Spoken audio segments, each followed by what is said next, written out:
Hello friends, geography की इस online classroom series में एक बार पुनः आप सभी का स्वागत।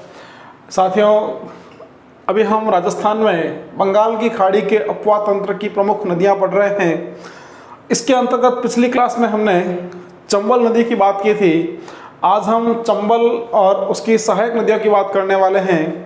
जो साथी नए जुड़े हैं, जिन्होंने चंबल नदी के बारे में नहीं पढ़ा है, तो डिस्क्रिप्शन बॉक्स में चंबल नदी का लिंक दिया है, आप वहां जाकर चंबल नदी को पढ़ सकते हैं। और लगातार वीडियोज़ को शेयर करते रहें। आप चैनल को सब्सक्राइब करना बिल्कुल नहीं भूलें। हम आपके लिए जो मेहनत कर रहे हैं, हम चाहते हैं कि हमारी यह मेहनत अधिक से अधिक विद्यार्थियों तक ज़रूर पहुँचे और उसको पहुँचाने का कार्य आप कर सकते हैं। तो इन वीडियोस को आप लगातार शेयर ज़रूर करते रहें। साथियों, आज हम बात करने वाले हैं चंबल की प्रमुख सहायक नदियों की। तो पिछली जो क्लास हमारी थी, उस क्लास में हमने बात की थी चंबल नदी की।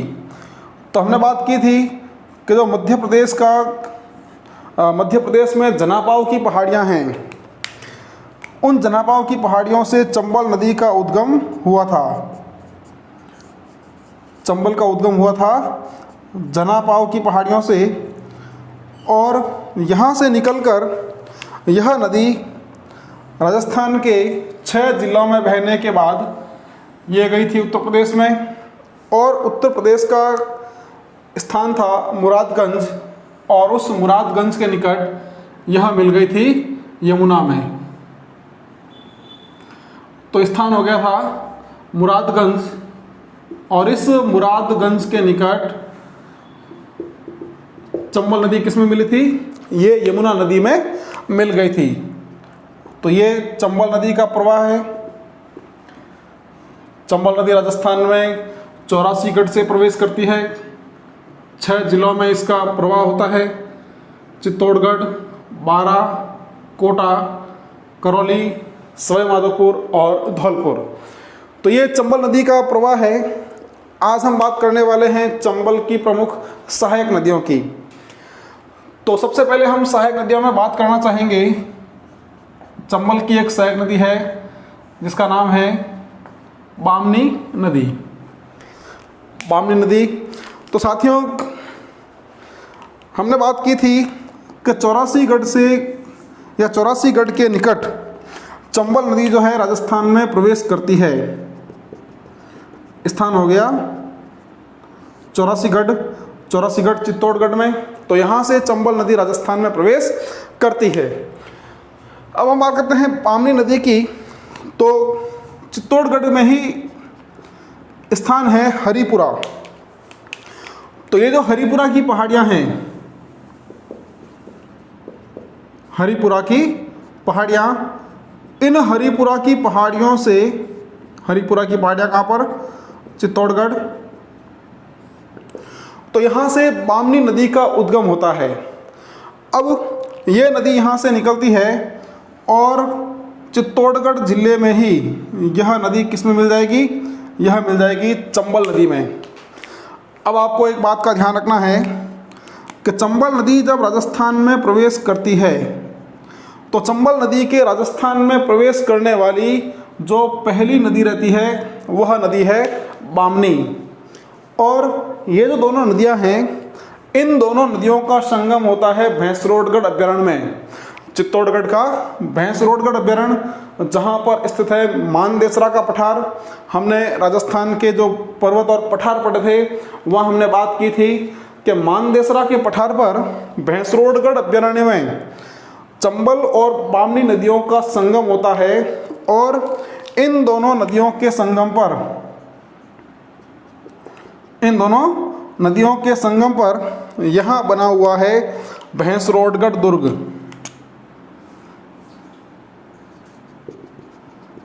भैंसरोडगढ़ दुर्ग। तो ये आपको ध्यान रखना है कि भैंसरोडगढ़ दुर्ग जो है, ये कौन सी नदियों के संगम पर? तो यहाँ पर नदी है बामनी नदी, और ये हमारी बह रही है चंबल नदी। तो चंबल और बामनी नदियों के संगम पर, चंबल और बामनी नदियों के संगम पर यहाँ भैंसरोडगढ़ अभ्यारण्य में मानदेसरा के पठार पर भैंसरोडगढ़ दुर्ग बना हुआ है, कोई दिक्कत नहीं। उसके बाद भीलवाड़ा का स्थान है मांडलगढ़। ये बात हमने की बामनी नदी की।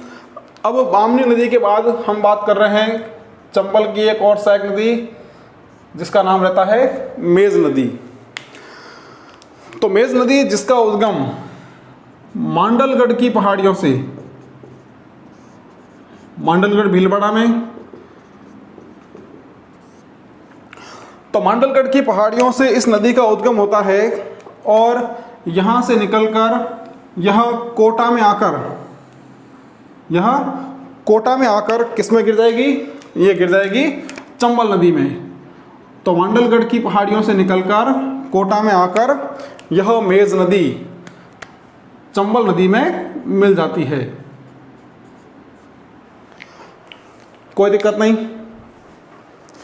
अब चंबल की एक और महत्वपूर्ण सहायक नदी है जिसका नाम रहता है चाकण। चंबल की एक और सहायक नदी जो रहेगी चाकण। तो देखें बूंदी जिले में कई छोटे छोटे नालों से मिलकर जो है ये चाकण नदी का उद्गम होता है। यानी ये जो नदी है ये नदी कई छोटे छोटे नालों से मिलकर बनती है और बूंदी जिले में ही यह नदी किस में मिल जाएगी? ये मिल जाएगी चंबल नदी में। तो बूंदी जिले में छोटे छोटे नालों से मिलकर इस नदी का निर्माण हो रहा है और बूंदी में ही यह नदी किस में मिल जाएगी? चंबल नदी में मिल जाएगी। अब जो चाकण नदी है, इस चाकण नदी पर बूंदी जिले में ही एक बांध बना हुआ है जिसे हम कहते हैं चाकण बांध। ये हो गया चाकण बांध। चाकण बांध कहाँ हो जाएगा? बूंदी जिले में। और चाकण बांध जो है यह चाकण नदी पर बना हुआ है और चाकण ये चंबल की एक सहायक नदी है, कोई दिक्कत नहीं। आप चाहें तो इसको एक बार यहाँ तक सेव कर लें।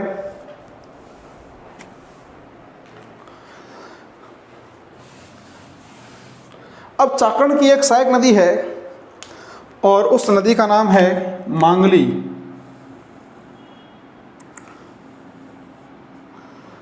चाकण की एक सहायक नदी और इस सहायक नदी का नाम है मांगली नदी, बूंदी जिले में ही है। और यह मांगली नदी काफ़ी महत्वपूर्ण है। अब आप कहेंगे क्यों महत्वपूर्ण है? तो ये जो नदी है इस नदी पर प्रसिद्ध भीमलत जलप्रपात बना हुआ है। भीमलत जलप्रपात इस नदी पर बना हुआ है, मांगली नदी पर, बूंदी जिले में। हमने पिछली क्लास में चूलिया जलप्रपात की बात की थी। तो चूलिया जलप्रपात जो है यह चंबल नदी पर चित्तौड़गढ़ में बना हुआ था, जो राजस्थान का सबसे ऊंचा जलप्रपात था। और इसी तरह मांगली नदी पर भीमलत जलप्रपात बना है बूंदी में, ये भी एक महत्वपूर्ण जलप्रपात है। तो ये मांगली नदी चाकण की सहायक और चाकण जो है वो चंबल की सहायक नदी। अब हम चंबल की एक और महत्वपूर्ण सहायक नदी की बात करने वाले हैं। तो उसके लिए हम चलेंगे मध्य प्रदेश, और मध्य प्रदेश का जिला है देवास। और देवास जिले में यहाँ स्थित है बागली गांव की पहाड़ियाँ। बागली गांव की पहाड़ियाँ। तो बागली गांव की पहाड़ियाँ कहाँ पर?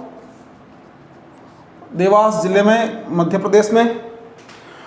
तो बागली गांव की पहाड़ियाँ जो देवास जिले में है, यहाँ से एक महत्वपूर्ण नदी चंबल की उद्गम होता है जिसका नाम है काली सिंध नदी। अब यहाँ से काली सिंध नदी निकलती है और यह काली सिंध नदी जो है यहाँ से राजस्थान में आएगी। राजस्थान में पहले बहेगी झालावाड़ में, और झालावाड़ में बहने के बाद ये आ जाएगी कोटा जिले में। और कोटा जिले का एक स्थान है स्थान का नाम है नानेरा। स्थान का नाम हो जाएगा नानेरा। तो नानेरा के निकट यह नदी किस में मिल जाएगी? यह मिल जाएगी चंबल नदी में। तो कालीसिंध नदी चंबल की एक महत्वपूर्ण सहायक नदी। तो कालीसिंध नदी का उद्गम देवास जिले में बागली गांव की पहाड़ियों से, राजस्थान में यह झालावाड़ और कोटा जिले में प्रवाहित होती है, और राजस्थान के 2 जिला में प्रवाहित होने के बाद कोटा के नानेरा गांव के निकट यह चंबल नदी में विलुप्त हो जाती है या चंबल नदी में मिल जाती है। 2 चीज़ें आपको यहाँ पर महत्वपूर्ण रूप से ध्यान रखना है। पहला कि कोटा जिले में इस कालीसिंध नदी पर, यह हम लिख देते हैं यहाँ पर, ये हो जाएगी कालीसिंध नदी। तो कालीसिंध जो नदी है, इस कालीसिंध नदी पर कोटा में एक महत्वपूर्ण बांध बना हुआ है जिसका नाम है हरिश्चंद्र बांध। तो हरिश्चंद्र बांध कोटा में, नदी कौन सी हो जाएगी? कालीसिंध नदी। अब कालीसिंध नदी की जो एक और महत्वपूर्ण सहायक नदी है, ध्यान रखना, हरिश्चंद्र बांध कालीसिंध नदी पर कोटा में। अब कालीसिंध की एक सहायक नदी है और उस सहायक नदी का नाम है आहू। और ये जो आहू नदी है ये आती है मध्य प्रदेश से ही। मध्य प्रदेश का स्थान है सुसनेर, स्थान का नाम हो जाएगा सुसनेर मध्य प्रदेश। तो सुसनेर मध्य प्रदेश से यह जो आहू नदी है यह यहाँ से निकलती है। यहाँ से ये राजस्थान में झालावाड़ से प्रवेश करेगी। झालावाड़ का एक स्थान रहता है नंदपुरा, स्थान का नाम नंदपुरा झालावाड़। तो नंदपुरा झालावाड़ से यह कालीसिंध आहू नदी राजस्थान में प्रवेश करती है और राजस्थान में प्रवेश करने के बाद यह झालावाड़ जिले में ही, ध्यान रखना, यह झालावाड़ जिले में ही कालीसिंध नदी में मिल जाती है। तो आहू नदी का उद्गम सुसनेरपुर मध्य प्रदेश, राजस्थान में यह नंदपुरा जो झालावाड़ में है यहाँ से राजस्थान में प्रवेश करती है और झालावाड़ जिले में ही यह नदी कालीसिंध नदी में मिल जाती है। अब यहाँ से जो एक सवाल काफ़ी एग्ज़ाम में महत्वपूर्ण रूप से पूछा जाता है वो सवाल ये कि इन दोनों नदियों के संगम पर कौन कौन सी, एक तो ये हो जाएगी आहू नदी और यहाँ आ रही है कालीसिंध नदी।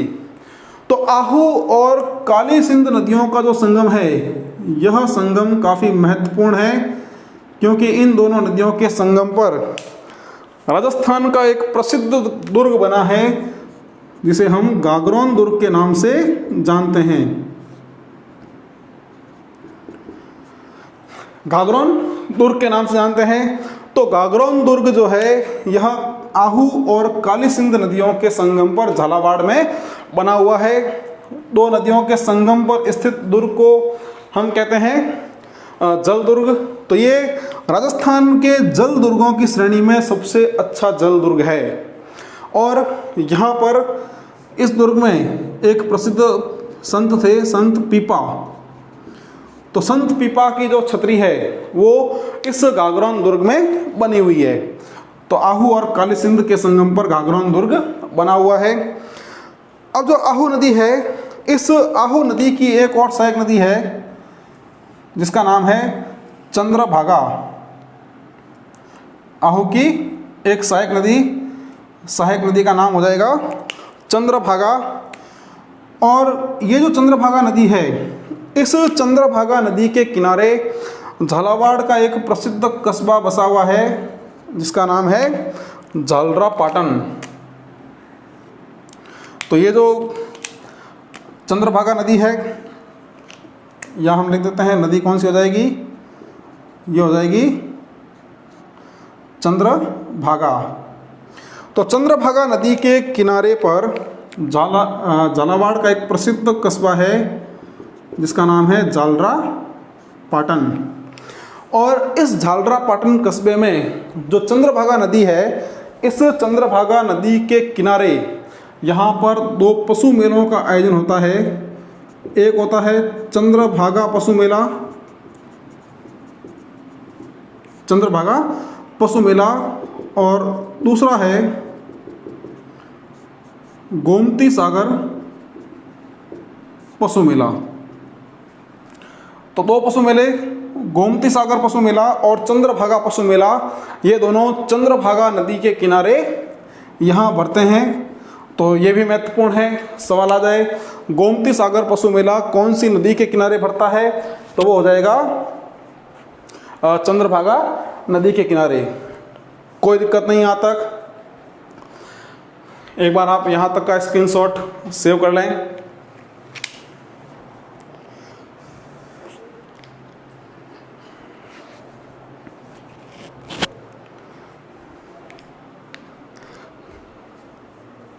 चलिए, क्लियर यहाँ तक। अब हम काली सिंध की एक महत्वपूर्ण सहायक नदी की बात करने वाले हैं, वो भी इस चंबल नदी के तंत्र का ही हिस्सा है, अपुआ तंत्र का ही हिस्सा है। तो मध्य प्रदेश का मालवा क्षेत्र, और मालवा क्षेत्र का जिला है राजगढ़, और राजगढ़ में 2 नदियाँ निकलती है।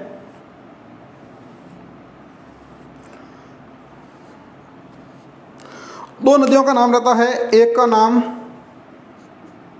अजनार और दूसरी होती है घोड़ा पछाड़। अजनार और घोड़ा पछाड़। तो ये जो अजनार और घोड़ा पछाड़ है, ये दोनों नदियां आगे मिलकर एक महत्वपूर्ण नदी का निर्माण करते हैं, जिसे हम परवन नदी के नाम से जानते हैं। तो ये घोड़ा पछाड़ और अजनार जो है, दोनों मिलकर परवन नदी का निर्माण कर रहे हैं। राजगढ़ जिले में, मध्य प्रदेश का राजगढ़ जिला, जहाँ से ये नदियाँ आ रही है। तो यहाँ से निकलती है और यहाँ से निकलकर एक स्थान आता है झालावाड़ का, जिसका नाम है खारीबोर। स्थान का नाम हो जाएगा खारीबोर, झालावाड़। तो यहाँ से यह परवन नदी राजस्थान में प्रवेश करती है।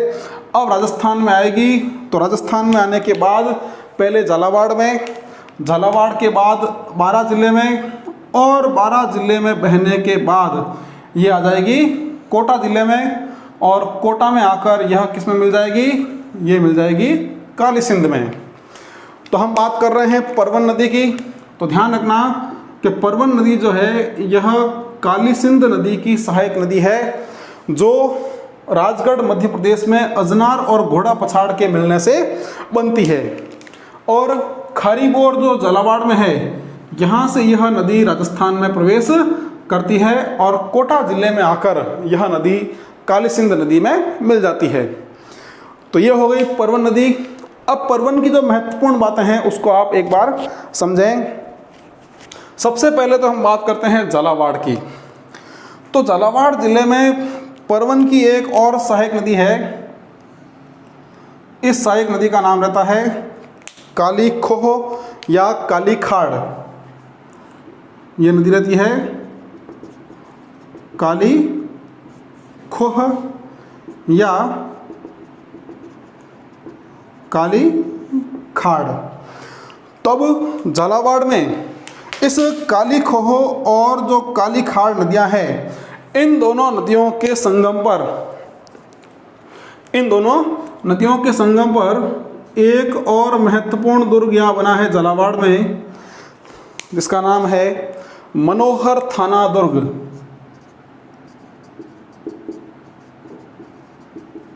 मनोहर थाना दुर्ग।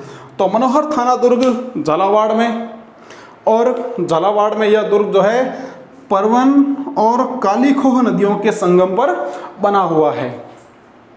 कोई दिक्कत नहीं यहाँ तक। आगे हम बात करते हैं कि जो परवन नदी है, इस परवन नदी का प्रवाह 12 जिले से होता है, और 12 जिले में इसका जो प्रवाह है यह कहाँ से होता है, ये होता है शेरगढ़ अभ्यारण्य से। कहाँ से होगा? ये हो जाएगा शेरगढ़ अभ्यारण्य। तो शेरगढ़ अभ्यारण्य कहाँ पर? बारां में। और यह जो शेरगढ़ अभ्यारण्य है यह सांपों की शरण स्थली कहलाता है। इसका जो उपनाम है, इसका उपनाम हो जाएगा सांपों की शरण स्थली, शरण स्थली। तो परवन नदी जो है इस शेरगढ़ अभ्यारण्य से होकर प्रवाहित होती है और इसी शेरगढ़ अभ्यारण्य में इस परवन नदी के किनारे एक और प्रसिद्ध दुर्ग बना है जिसे हम कहते हैं शेरगढ़ दुर्ग। शेरगढ़ दुर्ग। तो शेरगढ़ दुर्ग जिसे हम कोषवर्धन दुर्ग भी कहते हैं, कोषवर्धन दुर्ग। तो ये कोषवर्धन दुर्ग या शेरगढ़ दुर्ग जो है ये बारां जिले में इस परवन नदी के किनारे बना हुआ है। परवन नदी जो शेरगढ़ अभ्यारण्य से होकर गुजरती है और शेरगढ़ अभ्यारण्य जिसे हम सांपों की शरण स्थली के नाम से भी जानते हैं। आगे हम बात करेंगे पार्वती नदी की। तो जो महत्वपूर्ण एक और सहायक नदी है चंबल की, वो नदी होती है पार्वती। तो पार्वती जो नदी है इस नदी का उद्गम ये होता है सीहोर क्षेत्र से। सीहोर क्षेत्र मध्य प्रदेश में। तो ये सीहोर क्षेत्र से निकलती है और यहाँ से निकलने के बाद ये पहले आएगी बारां में। बारां में बहने के बाद ये राजस्थान और मध्य प्रदेश की सीमा बनाएगी और सीमा बनाने के बाद ये आ जाएगी कोटा जिले में। और कोटा जिले का एक गांव है पालिया। तो पालिया का जो गांव है उस गांव के निकट आकर यह चंबल नदी में मिल जाएगी। तो यह हो गया पालिया गांव। तो इस पालिया गांव के निकट यह चंबल नदी, यह पार्वती जो नदी है यह नदी चंबल में मिल जाएगी। तो एक और महत्वपूर्ण सहायक नदी ये हो जाएगी पार्वती नदी। तो पार्वती नदी जिसका उद्गम मध्य प्रदेश के सीहोर क्षेत्र से और कोटा के पालिया गांव के निकट, यह नदी किस में मिल जाएगी? ये मिल जाएगी चंबल नदी में। अब चंबल की एक और महत्वपूर्ण सहायक नदी, छोटी सी नदी है, हालांकि महत्व उसका काफ़ी अधिक है। एक ही महत्व उसका है। क्या महत्व है देखेंगे हम। मध्य प्रदेश का गुना जिला है और गुना जिले की जो पहाड़ियाँ हैं वहाँ से एक नदी निकलती है और नदी का नाम रहता है कुनू। तो यह नदी यहाँ से निकलकर पहले बारां जिले में प्रवेश करती है। बारां जिले में बहने के बाद यह एक बार पुनः मध्य प्रदेश में जाएगी और मध्य प्रदेश में बहने के बाद एक बार पुनः यह सवाई माधोपुर में आकर यह मिल जाएगी चंबल नदी में।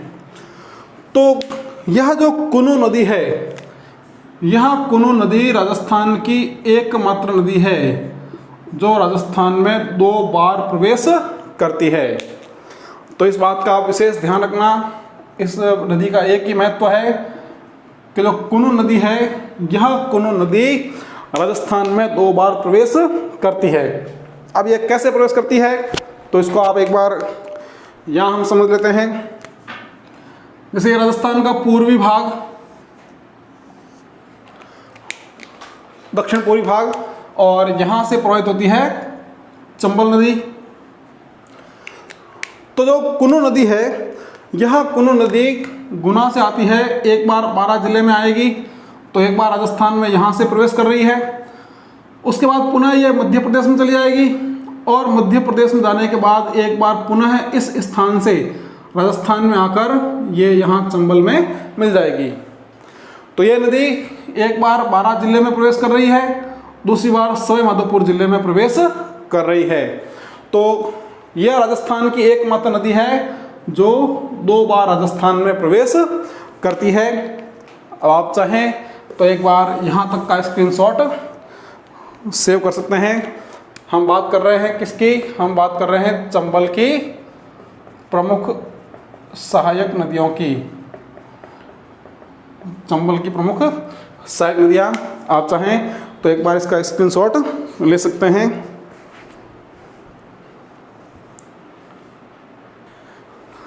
आगे बढ़ते हैं हम और चंबल की जो सबसे महत्वपूर्ण सहायक नदी है हम उसकी बात करते हैं। तो चंबल की जो सबसे महत्वपूर्ण सहायक नदी रहती है उसका नाम है बनास नदी। तो राजसमंद जिले में स्थित है खमनोर की पहाड़ियाँ। राजसमंद जिले में खमनोर की पहाड़ियाँ। तो खमनोर की पहाड़ियों से इस नदी का उद्गम होता है बनास का, और यह बनास नदी जो है राजस्थान के 6 जिलों में बहने के बाद, ध्यान रखना, बनास नदी का प्रवाह जो है यह प्रवाह भी राजस्थान के 6 जिलों में होता है। तो 6 जिले कौन कौन से होते हैं? 6 जिले राजसमंद, चित्तौड़, भीलवाड़ा, अजमेर, टोंक और सवाई माधोपुर। तो राजस्थान के इन 6 जिलों में प्रवाहित होने के बाद यह जो बनास नदी है, यह बनास नदी सवाई माधोपुर में एक स्थान रहता है, स्थान का नाम रामेश्वर घाट, स्थान का नाम रामेश्वर घाट सवाई माधोपुर में, जहाँ पर यह नदी चंबल नदी में मिल जाती है। और इसी स्थान पर एक और चंबल की सहायक नदी आती है जिसका नाम है सीप। तो यहाँ पर चंबल, बनास और सीप नदियों का त्रिवेणी संगम बनता है। तो बनास नदी जो आ रही है राजसमंद जिले में खमनोर की पहाड़ियों से, और यह सवाई माधोपुर में रामेश्वर घाट के निकट चंबल नदी में मिल जाती है, जहाँ पर सीप जो है तीसरी नदी रहती है, और चंबल, बनास और सीप नदियों का यहाँ पर त्रिवेणी संगम बनता है। तो यहाँ तक साथियों हमने राजस्थान में चंबल की जो प्रमुख सहायक नदियाँ हैं उसकी हम चर्चा की है। अब जो हमारी बनास नदी है इसका स्वयं का अपना एक बड़ा तंत्र है, तो हम अगली क्लास में बनास और उसकी जो सहायक नदियाँ हैं उसकी विस्तार से चर्चा करने वाले हैं। आज हमने चंबल की जो प्रमुख सहायक नदियाँ हैं उसकी हमने चर्चा की है। यहाँ स्थित जो प्रमुख बांध है, जो संगम है, जो दुर्ग है, इन सब की हमने चर्चा की है। तो आप यहाँ तक की जो बातें हैं इनको आप अपने नोट्स में व्यवस्थित रूप से लिख सकते हैं। आप नदी का नाम लिखें, उसका उद्गम लिखें, उस पर कौन सा बांध है वो लिखें, वह नदी कहाँ पर और किस नदी में मिल रही है उसको भी आप लिखें। और भी मैंने कुछ महत्वपूर्ण बातें बताई है, जैसे चंद्रभागा नदी है तो उसके किनारे जो पशु मेले भरते हैं तो इसको आप लिखें। तो आप इसको एक व्यवस्थित अपने क्लासरूम में, अपने बुक में नोट्स के रूप में इसको आप लिख सकते हैं।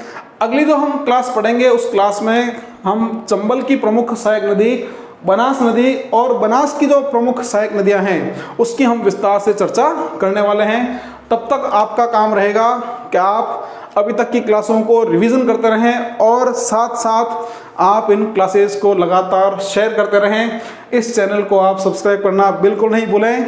तो अगली क्लास के साथ बहुत जल्द फिर मिलने वाले हैं। तब तक के लिए बहुत बहुत धन्यवाद। Thank you.